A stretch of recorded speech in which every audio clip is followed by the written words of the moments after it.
Hello everyone, this is Joshua Smith of Apollo's Artifacts. This is going to be the second component in a series that I'm doing as I look at some conspiratorial documents that have made the rounds for many decades now. The first one that I covered was called Silent Weapons for Quiet Wars. If you have not listened to that yet, please go back and listen to it. I will link it below so that provides more context for the one that I'm about to go into now, which is called The Report from Iron Mountain. This originally came out in 1967. It was published by a small company called Dial Press. A lot of people today, when you hear about this, they make no mention of this original publication, nor do they make any mention of the claim that by a writer named Leonard Lewin. Now, this document has been very controversial for a long time because there have been disputes about whether or not it was a hoaxed document or a real document. Conspiracy theorists often dismiss out of hand any claims that this was a hoaxed document. They point to many real-world activities that seem to line up all too well with the claims made in the document itself. So they say that lends credibility to the fact that it indeed not only is real, but must be real. However, there's lots of evidence on the other side of the ledger that suggests that it is precisely what Lewin claimed that it was a satirical hoax in the sense of a sort of black humor attempt to poke fun at the people who he considered to be warmongers during his time.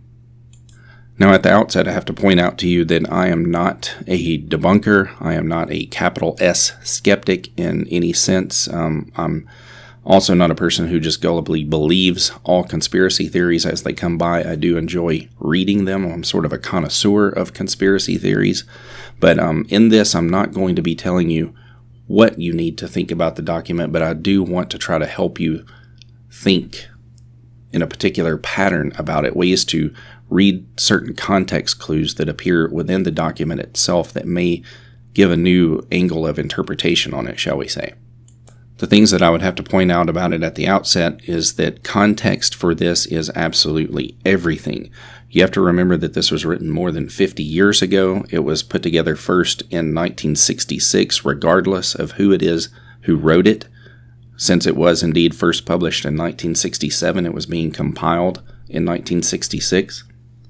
And to me, it is very obvious that the author was indeed a leftist or a Democrat or a social democrat or a socialist or something of that nature. And there are a lot of different things that will jump out that give you indications of that.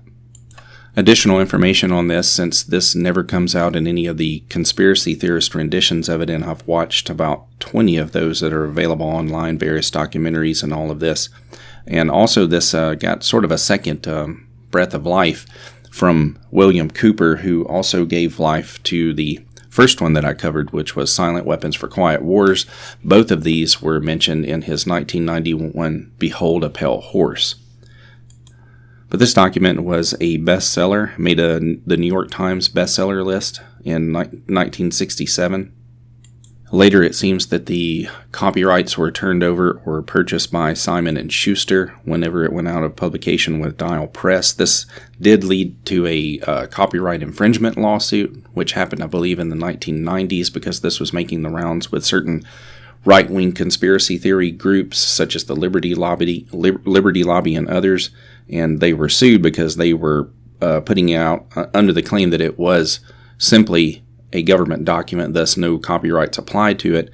However, they did settle out of court, I guess, on this, and it seemed that the author, Lewin, received about 1,000 copies of those that Liberty Lobby had been putting out.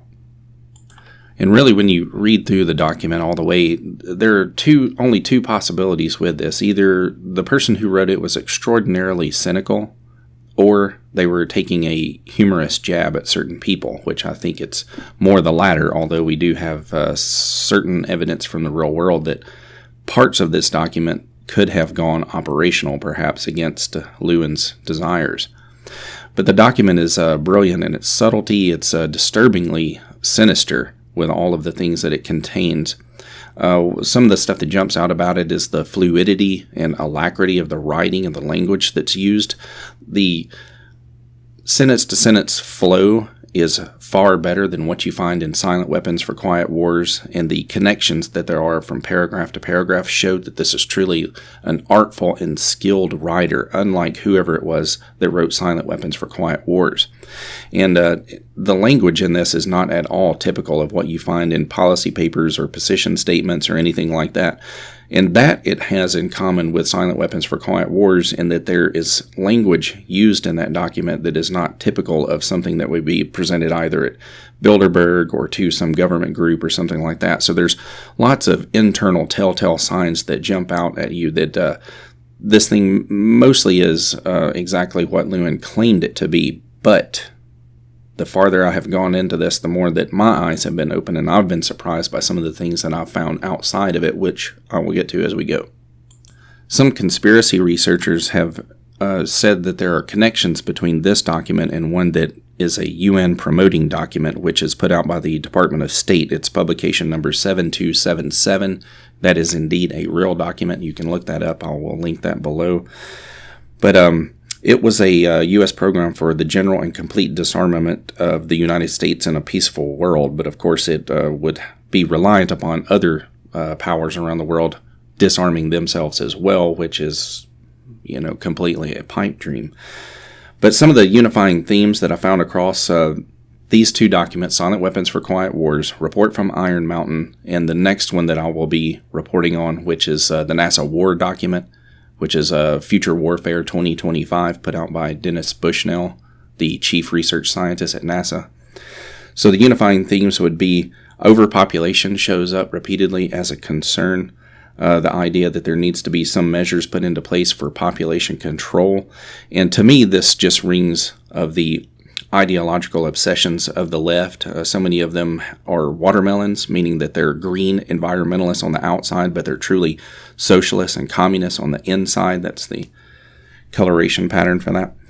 So they talk about the desire to keep the public dumbed down and distracted with inconsequential nonsense, television, entertainment, things like that.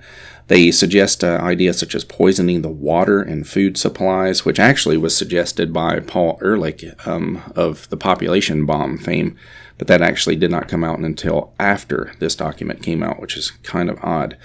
There are also suggestions of highly advanced over-the-horizon technology in all three of these documents, and all three documents attempt to be, I would say, overly comprehensive in nature, which causes them to have certain problems ideationally. Sometimes this document is just referred to as the RFIM document. The title of it is Report from Iron Mountain on the Possibility and Desirability of Peace. And to jump quickly to the conclusion of the document itself, the argument, and this is what makes the conspiracy theorists leap all over it, that it bothers them so, and would anyone if this were to be an actual real document, is that war serves a very critical and indispensable organizational purpose for society, so that there's no chance peace can or should ever be desired or brought about. And before I jump into reading selections from the document itself, I'll point out to you that you need to pay attention to the fact that this is not divided into chapters. There's a specific way the author or authors chose to divide this, which I think also is one of the important context clues. From the foreword on page 3, it begins, John Doe, as I will call him in this book for reasons that will be made clear, is a professor at a large university in the Middle West. His field is one of the social sciences, but I will not identify him beyond this. He telephoned me one evening last winter, quite unexpectedly. We had not been in touch for several years. He was in New York for a few days, he said, and there was something important he wanted to discuss with me. He wouldn't say what it was. We met for lunch the next day at a midtown restaurant. He was obviously disturbed. He made small talk for half an hour, which was quite out of character, and I didn't press him. Then, apropos of nothing, he mentioned a dispute between a writer and a prominent political family that had been in the headlines. What he wanted to know were my views on freedom of information, how would I qualify them, and so on. My answers were not memorable, but they seemed to satisfy him. Then, quite abruptly, he began to tell me the following story. Early in August of 1963, he said he found a message on his desk that a Mrs. Potts had called him from Washington. When he returned the call, a man answered immediately and told Doe among other things, that he had been selected to serve on a commission of the highest importance. Its objective was to determine accurately and realistically the nature of the problems that would confront the United States if and when a condition of permanent peace should arrive, and to draft a program for dealing with this contingency. The man described the unique procedures that were to govern the Commission's work and that were expected to extend its scope far beyond that of any previous examination of these problems. Considering that the caller did not precisely identify either himself or his agency, his persuasiveness must have been a truly remarkable order. Doe entertained no serious doubts of the bona fides of the project, however, chiefly because of his previous experience with the excessive secrecy that often surrounds quasi-governmental activities. In addition, the man at the other end of the line demonstrated an impressively complete and surprisingly detailed knowledge of Doe's work and personal life. He also mentioned the names of others who were to serve with the group. Most of them were known to Doe by reputation. Doe agreed to take the assignment. He felt he had no real choice in the matter, and to appear the second Saturday following at Iron Mountain, New York. An airline ticket arrived in his mail the next morning. Now, one of the things that should jump out to you there is the adeptness of the writing, how clear it was and how it flowed. Next, he says, much farther down, "This is the gist of what they say. Behind their qualified academic language runs this general argument. War fills certain functions essential to the stability of our society. Until other ways of filling them are developed, the war system must be maintained and improved in effectiveness." And he goes on to try to give a bit of a warning to anyone who's going through the document that the person may be offended to find the organized repression of minority groups suggested. Even the reestablishment of slavery itself is suggested in the document. That a world without war will have to turn sooner or rather than later to a universal test tube procreation system, which you've seen in the Kryptonians from Man of Steel, and also a optimum number of lives to be destroyed annually in overt warfare is high on the group's list of priorities for government action. I cite these few examples primarily to warn the general reader what he can expect. The statesmen and strategists for whose eyes the report was intended obviously need no such protective admonition. And he says that all of this originates with the special study group in the report from Iron Mountain. And he moves on to have a question and answer session with this John Doe. And on page 10, there's something of interest here. It says, "What can you tell me about the members of the group?" Doe responds, "I'll have to stick to generalities. There were 15 of us. The important thing was that we represented a very wide range of disciplines, and not all academic. People from the natural sciences, the social sciences, even the humanities. We had a lawyer and a businessman, also a professional war planner. Also, you should know that everyone in the group had done work of distinction in at least 2 different fields. The interdisciplinary element was built in."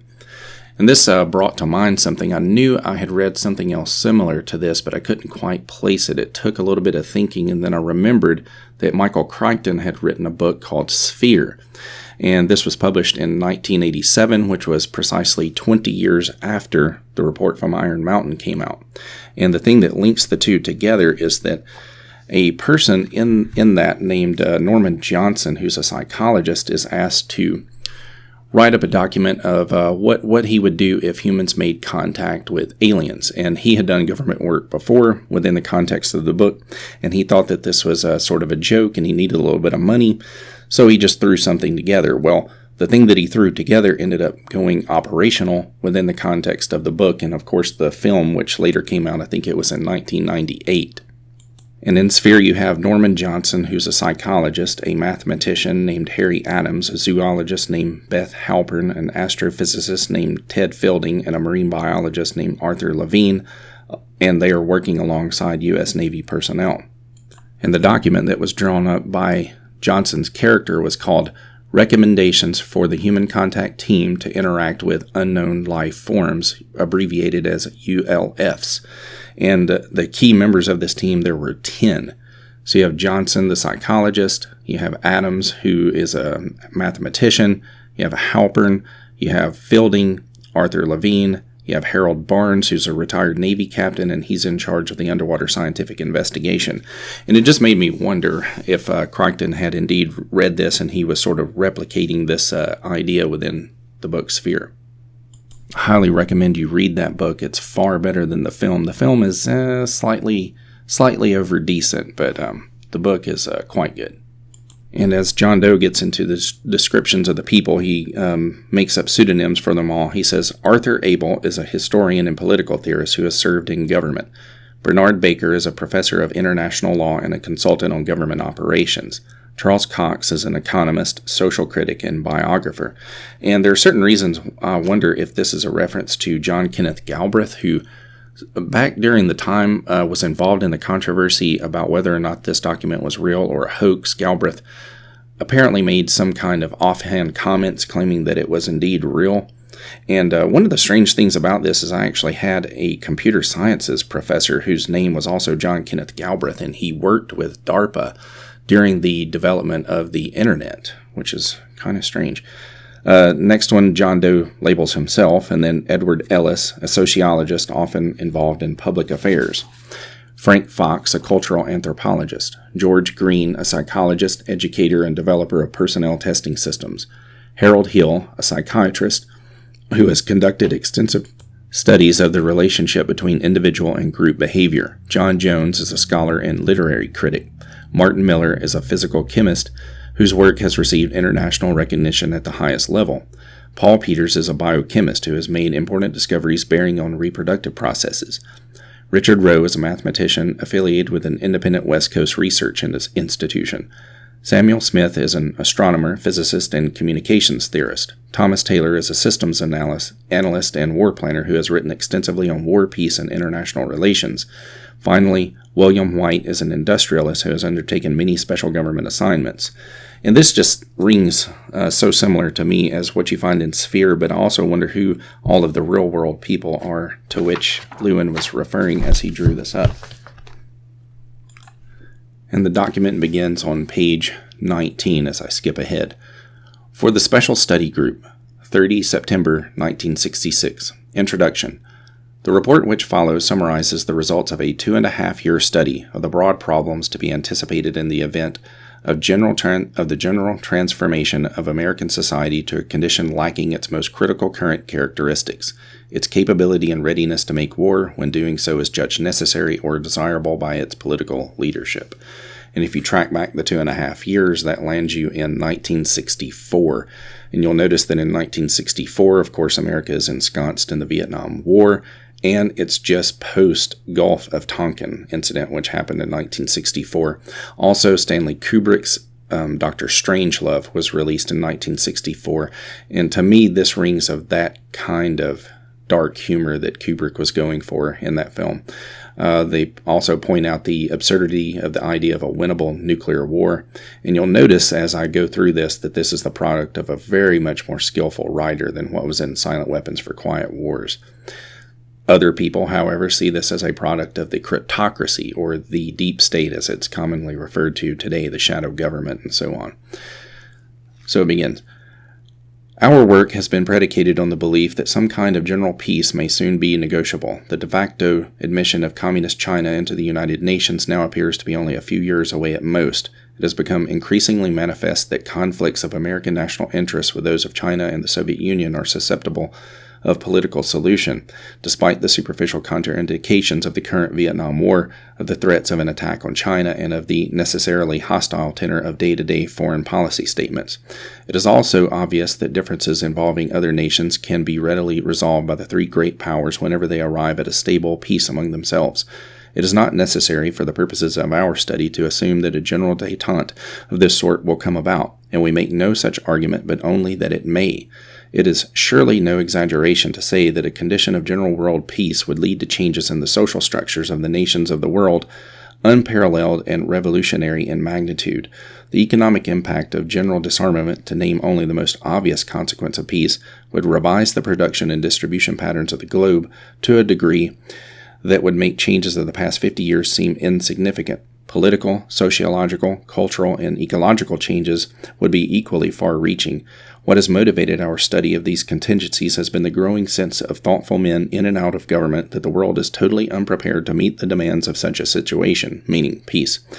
We had originally planned, when our study was initiated, to address ourselves to these two broad questions and their components. What can be expected if peace comes? What should we be prepared to do about it? But as our investigation proceeded, it became apparent that certain other questions had to be faced. What, for instance, are the real functions of war in modern societies, beyond the ostensible ones of defending and advancing the national interests of nations? In the absence of war, what other institutions exist or might be devised to fulfill these functions? Granting that a peaceful settlement of disputes is within the range of current international relationships, is the abolition of war in the broad sense really possible? If so, is it necessarily desirable in terms of social stability? If not, what can be done to improve the operation of our social system in respect to its war readiness? The word peace, as we have used it in the following pages, describes a permanent or quasi-permanent condition entirely free from the national exercise or contemplation of any form of the organized social violence or threat of violence generally known as war. It implies total and general disarmament. It is not used to describe the more familiar condition of Cold War, armed peace, or other mere respite, long or short, from armed conflict, nor is it used simply as a synonym for the political settlement of international differences. The magnitude of modern means of mass destruction and the speed of modern communications require the unqualified working definition given above. Only a generation ago, such an absolute description would have seemed utopian rather than pragmatic. Today, any modification of this definition would render it almost worthless for our purpose. By the same standard, we have used the word war to apply interchangeably to conventional hot war, to the general condition of war preparation or war readiness, and to the general war system itself. The sense intended is made clear in context. The first section of our report deals with its scope and with the assumptions on which our study was based. The second considers the effects of disarmament on the economy, the subject of most peace research to date. The third takes up so-called disarmament scenarios which have been proposed. The fourth, fifth, and sixth examine non-military functions of war and the problems they raise for a viable transition to peace. Here will be found some indications of the true dimensions of the problem, not previously coordinated in any other study. In the seventh section, we summarize our findings, and in the eighth, we set forth our recommendations for what we believe to be a practical and necessary course of action. Now, as I go through each of these sections, I'm only going to read you a small portion of it. You can check out the entire document below. Section 1, Scope of the Study. When the Special Study Group was established in August 1963, its members were instructed to govern their deliberations in accordance with three principal criteria. Briefly stated, they were these: 1. Military-style objectivity. 2. Avoidance of preconceived value assumptions. 3. Inclusion of all relevant areas of theory and data. These guideposts are by no means as obvious as they may appear at first glance, and we believe it necessary to indicate clearly how they were to inform our work, for they express succinctly the limitations of previous peace studies and imply the nature of both government and unofficial dissatisfaction with these earlier efforts. It is not our intention here to minimize the significance of the work of our predecessors or to belittle the quality of their contributions. What we have tried to do, and believe we have done, is extend their scope. We hope that our conclusions may serve in turn as a starting point for still broader and more detailed examinations of every aspect of the problems of transition to peace and of the questions which must be answered before such a transition can be allowed to get underway. And a bit further down it says here, critics frequently object to the icy rationality of the Hudson Institute and the Rand Corporation and other such organizations. And here I'll point out that this is a connection within this document to Silent Weapons for Quiet Wars, which mentions these same institutions, and they both tie back to the Tavistock Institute. And this is interesting because Silent Weapons for Quiet Wars was apparently written supposedly in 1979, then discovered in 1986, and circulated throughout the 1980s, but really came to prominence in 91 with Cooper's Behold a Pale Horse. And note this section here. This seems to me to hit on some of that dark humor to which I was referring. Secretary of Defense Robert S. McNamara has pointed out in reference to facing up to the possibility of nuclear war, quote, "Some people are afraid even to look over the edge, but in thermonuclear war, we cannot afford any political acrophobia, which is a fear of heights. Surely it would be self-evident that this applies equally to the opposite prospect, but so far no one has taken more than a timid glance over the brink of peace." So a short piece here from page 24, which is section 2.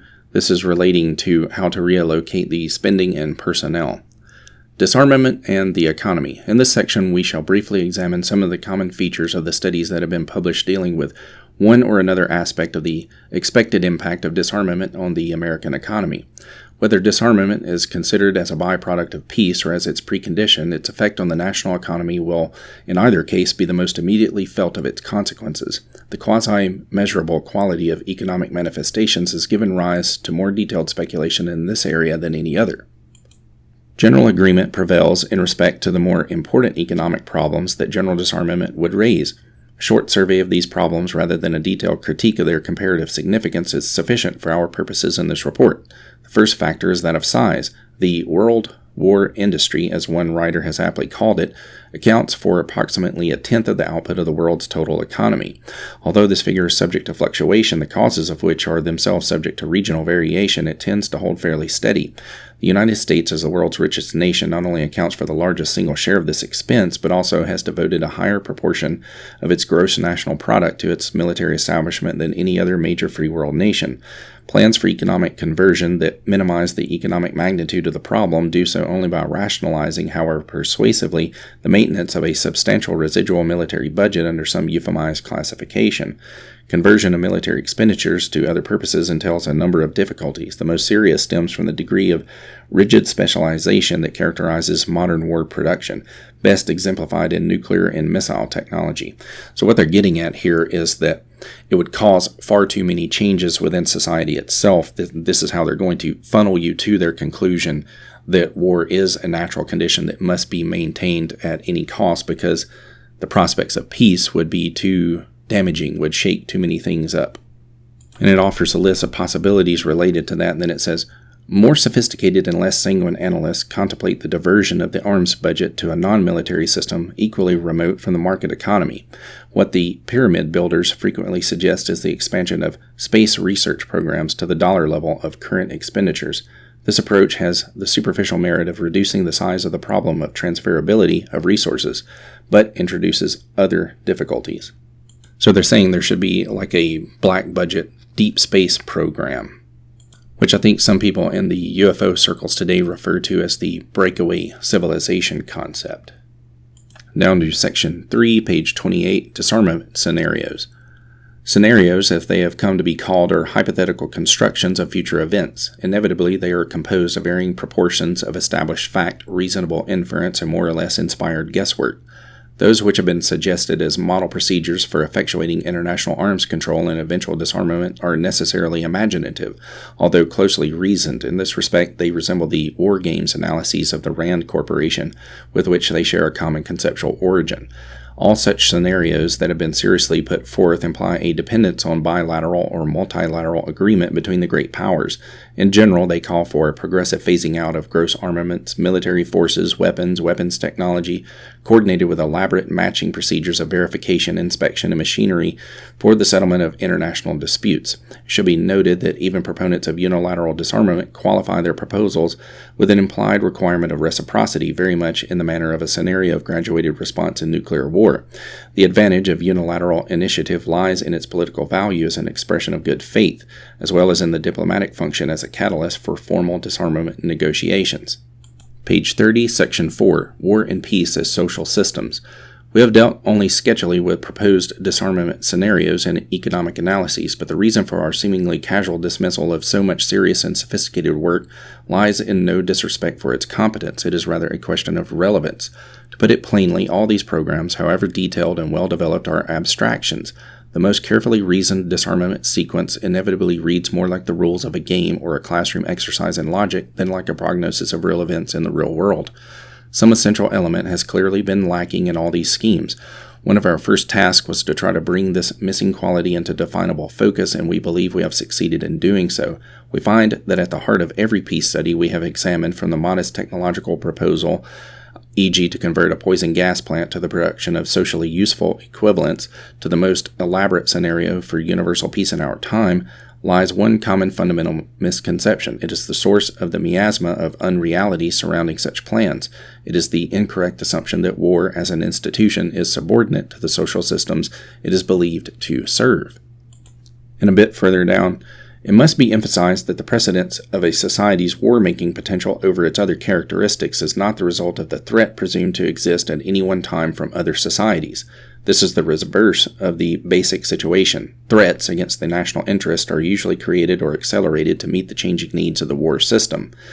Only in comparatively recent times has it been considered politically expedient to euphemize war budgets as defense requirements. The necessity for governments to distinguish between aggression, bad, and defense, good, has been a byproduct of rising literacy and rapid communication. The distinction is tactical only, a concession to the growing inadequacy of ancient war organizing political rationales. And this is a reference to the National Security Act of 1947, where the War Department eventually was brought together and morphed into the Department of Defense. In Section 5, they cover the functions of war, where they conclude that it is really a buffer or a balance wheel for the economy overall.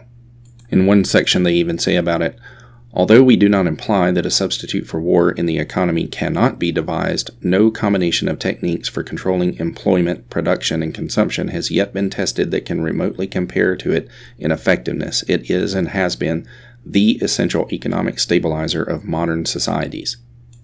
And farther down on page 40, this is the part where we really get into the stuff that lights up the eyes of the conspiracy crowd. So they suggest here various things that war fulfills in a society, and one of them they say is war is a model for collective sacrifice. They also say that it relates to the notion of blood sacrifice and various forms of ritualistic killing. And it says here that these are important social functions. And this brought to mind the book Logan's Run, which was published, oddly enough, in 1967, also by Dial Press. And this was related to the overpopulation panic of the leftists that I mentioned when I first started this. And after talking about these blood sacrifice rituals and whatnot, what they conclude here on page 41 says, the existence of an accepted external menace then is essential to social cohesiveness as well as to the acceptance of political authority. The menace must be believable and must be of a magnitude consistent with the complexity of the society threatened, and it must appear at least to affect the entire society. And this reminds me of something else you hear a lot in the conspiracy circles, is that Werner von Braun supposedly said to his assistant, Dr. Carol Rosen, that there were going to be a series of future threats that had all been mapped out, all been planned out. And these were supposedly communism, then terrorism, and then a hoaxed alien invasion threat. And later on page 44, they go on to make some more outrageous claims that war is good because of the offshoot technological inventions that come from it. It says, the Vietnam War alone has led to spectacular improvements in amputation procedures, blood handling techniques, and surgical logistics. It has stimulated new large-scale research on malaria and other typical parasite diseases. It is hard to estimate how long this would have otherwise have been delayed, despite its enormous non-military importance to nearly half the world's population. And again, that gets to the dark humor of this text, I think, more than a serious proposal. It's almost like a modest proposal. Down on page 46, we find Section 6, Substitutes for the Functions of War. By now it should be clear that the most detailed and comprehensive master plan for a transition to world peace will remain academic if it fails to deal forthrightly with the problem of the critical non-military functions of war. The social needs they serve are essential. If the war system no longer exists to meet them, substitute institutions will have to be established for that purpose. These surrogates must be realistic, which is to say of a scope and nature that can be conceived and implemented in the context of present-day social capabilities. This is not the truism it may appear to be. The requirements of radical social change often reveal the distinction between a most conservative projection and a wildly utopian scheme to be fine indeed. And 4 pages after this introduction, it says here, for example, if colonization of the moon proceeds on schedule, it could then become, quote, necessary to establish a beachhead on Mars and then later Jupiter. This is very strange, very strange. There are 2 portions relevant here on page 51 as I move down farther. Nevertheless, an effective political substitute for war would require alternate enemies, some of which might seem equally far-fetched in the context of the current war system. It may be, for instance, that gross pollution of the environment can eventually replace the possibility of mass destruction by nuclear weapons as the principal apparent threat to the survival of the species. Poisoning of the air and of principal sources of food and water supply at first glance would seem promising in this respect. It constitutes a threat that can be dealt with only through social organization and political power. But from present indications, it will be a generation to a generation and a half before environmental pollution, however severe, will be sufficiently menacing on a global scale to offer a possible basis for such a solution. And if you project that out 20 to 30 years, that puts you between 1987 and 1997. In one of the more outrageous selections here, we continue on, quote, Another possible surrogate for the control of potential enemies of society is the reintroduction in some form consistent with modern technology and political processes of slavery. Up to now, this has been suggested only in fiction, notably in the works of Wells, Huxley, Orwell, and others engaged in the imaginative anticipation of the sociology of the future. But the fantasies projected in Brave New World in 1984 have seemed less and less implausible over the years since their publication.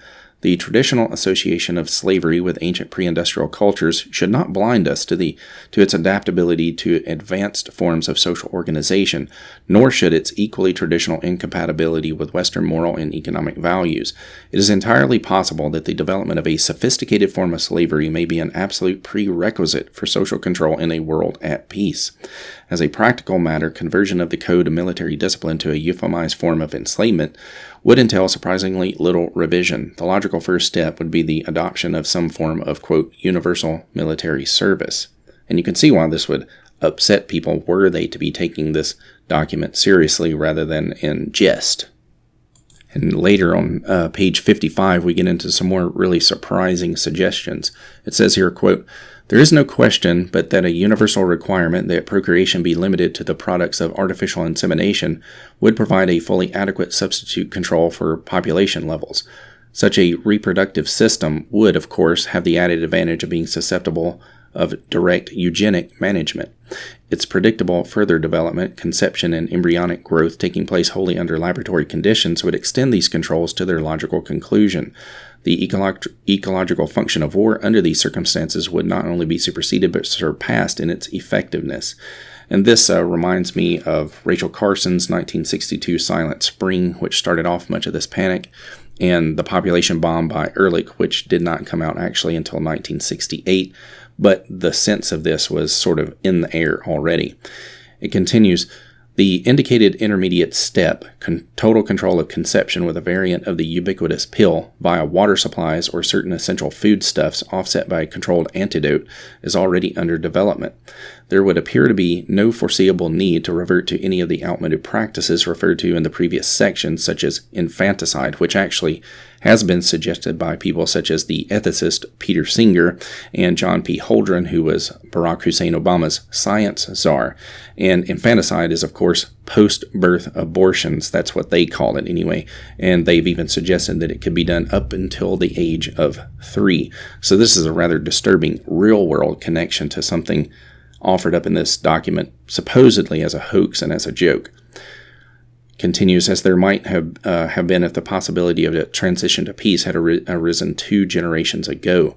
This also links this document to something called the Georgia Guidestones, which went up in 1980, which also call for population control. It says on the monument that the world population should be kept at 500 million and below. It also suggests eugenics and a world court, like the Silent Weapons for Quiet Wars document. Next, in Section 7, their summary and conclusions, the nature of war. War is not, as is widely assumed, primarily an instrument of policy utilized by nations to extend or defend their expressed political values or their economic interests. On the contrary, it is itself the principal basis of organization on which all modern societies are constructed. The common proximate cause of war is the apparent interference of one nation with the aspirations of another, but at the root of all ostensible differences of national interest lie the dynamic requirements of the war system itself for periodic armed conflict. Readiness for war characterizes contemporary social systems more broadly than their economic and political structures, which it subsumes. And this section really recaps everything that's come before, and then it says here there's various suggested substitutions for the functions of war, the various models that they have. The following substitute institutions, among others, have been proposed for consideration as replacements for the non-military functions of war. That they may not have been originally set forth for that purpose does not preclude or invalidate their possible application here. Under economic, they list a giant, open-ended space research program aimed at unreachable targets. Under political, they say an omnipresent, virtually omnipotent international police force, an established and recognized extraterrestrial menace, a massive global environmental pollution, or fictitious alternate enemies. This brings to mind both Judge Dredd and Minority Report. Under sociological, the control functions. Programs generally derive from the Peace Corps model. A modern sophisticated form of slavery is suggested. Motivational functions, intensified environmental pollution, new religions or other mythologies need to be created. Socially oriented blood games need to be engaged in. Under ecological, a comprehensive program of applied eugenics needs to take place, which they call a master program of eugenic control. And I did a presentation before on eugenics. I'll link that below if you want to know more about that concept. And on page 64, I want you to pay close attention to what they say here, because this is part of the revelation of the joke itself, I think. And it says, in sum, we are tasked with giving the answer, but we're not going to, and you need to give us unlimited funds. So it says, quote, until such a unified program is developed, at least hypothetically, it is impossible for this or any other group to furnish meaningful answers to the questions originally presented to us. When asked how best to prepare for the advent of peace, we must first reply as strongly as we can that the war system cannot responsibly be allowed to disappear until 1. We know exactly what it is we plan to put in its place, and 2. We are certain beyond reasonable doubt that these substitute institutions will serve their purposes in terms of the survival and stability of society. It will then be time enough to develop methods for effectuating the transition. Procedural programming must follow, not precede, substantive solutions. And this is just basically saying we have no idea what the answer is, and we're not really even going to try to give you an answer. This whole thing is a big joke. And that could be just a shot at how policy papers and position statements often come out, always a request for more money. Page 65, later on it says, quote, government decision makers tend to choose peace over war whenever a real option exists because it usually appears to be the safer choice. Under most immediate circumstances, they are likely to be right. But in terms of long-range social stability, the opposite is true. At our present state of knowledge and reasonable inference, it is the war system that must be identified with stability, the peace system that must be identified with social speculation, however justifiable that speculation may appear in terms of subjective moral or emotional values. And finally, on page 69, it comes back to what I told you to pay attention to before when I said note that these are not organized by chapters.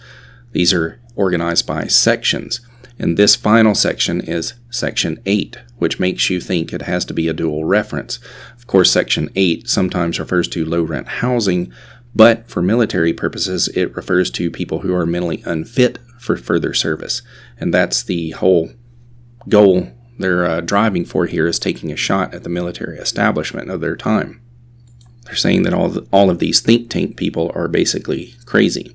So section 8, recommendations, quote, we propose the establishment under executive order of the President of a permanent war/peace research agency, empowered and mandated to execute the programs described in 2 and 3 below. This agency, A, will be provided with non-accountable funds sufficient to implement its responsibilities and decisions at its own discretion. C, give us unlimited money and we're just going to spend it however we feel like. And B, will have authority to preempt and utilize without restriction any and all facilities of the executive branch of the government in pursuit of its objectives. It will be organized along the lines of the National Security Council, except that none of its governing, executive, or operating personnel will hold other public office or governmental responsibility. Its directorate will be drawn from the broadest practical spectrum of scientific disciplines, humanistic studies, applied creative arts, operating technologies, and otherwise unclassified professional occupations. It will be responsible solely to the President or to other officers of government temporarily deputized by him. Its operations will be governed entirely by its own rules of procedure. Its authority will expressly include the unlimited right to withhold information on its activities and its decisions from anyone except the President whenever it deems such secrecy to be in the public interest.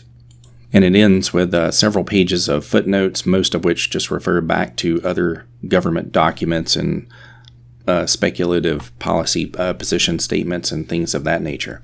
Now, again, I'm not telling you how to think about this document, okay? Whether it is a hoax or it's real, or actually what to think about it. I am hoping to teach you how to look at it and think about it critically. And none of that means that this did not go operational as it did in the fictional novel Sphere, where the guy wrote a fictional policy paper, which then actually ended up taking place. Now, the thing we're going to look at next is going to be what is often called the NASA War Document, which is the Future of War 2025, presented by Dennis Bushnell. This is unquestionably a real document, okay? It is not a hoax, it's not a fraud, it's not a joke. And as I looked into it, I was surprised to find more and more and more similar documents to it. And oddly enough, several unifying themes that link silent weapons for quiet wars with the report from Iron Mountain, also with this NASA war document. This is very strange indeed, and I'll get into that more next time. Please like, subscribe, share, and all that kind of stuff. Thank you.